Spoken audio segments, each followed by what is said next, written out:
మంది ఎంతమందిమి, క్రైస్తవులము ఎంతమందిమి, సంఘాలతో పని లేదు, సంస్థలతో పని లేదు, పాస్టర్లతో పని లేదు, ఆయన ఇచ్చిన వాక్యముతోనే పని. అవునన్న వారి స్తోత్రం చెల్లించండి. సంస్థలు మనల్ని పరలోకం చేర్చవు, సంఘాలు పరలోకం మనల్ని చేర్చవు, పాస్టర్లు మనల్ని పరలోకం చేర్చరు. వారు కనీసం పరలోక బాట చూపించువారే గాని పరలోకం చేర్చువారు. ఈరోజు నేను కూడా మీకు యేసయ్య ఎలా కనబడతాడో ఆయన ఇచ్చిన వాక్యం ద్వారా చెప్పేవాడిని కానీ యేసుని మీకు చూపించలేను.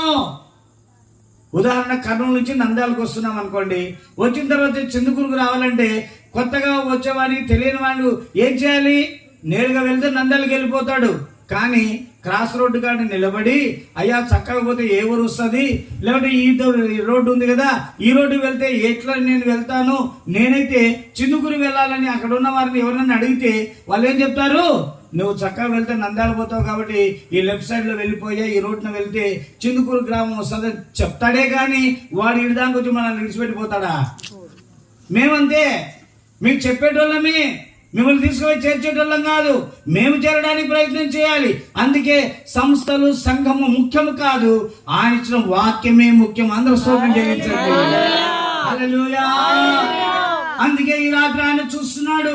వాక్యం అనగా దేవుడే, దేవుడే వాక్యమై ఉండేది కనుక ఆ వాక్యమనే దేవుడు నీ హృదయాన్ని, నా హృదయాన్ని, మన హృదయాన్ని ఆయన చూస్తూ ఉండగా జక్కయ్య వంటి ఆలోచన కలిగిన వారమై, జక్కయ్య వంటి తలంపు కలిగిన వారమై ఆయనను వెతుకు వారిగా ఉన్నట్లయితే అలాంటి వారిని ఆయన పేరు పెట్టి పిలిచి వారి ఇంటికి వెళ్ళి వారిని అబ్రహాము కుమారుడిగా, దేవుడిచ్చే రక్షణ గల కుటుంబముగా ఆయనే ప్రకటన చేస్తాడు. హల్లెలూయా.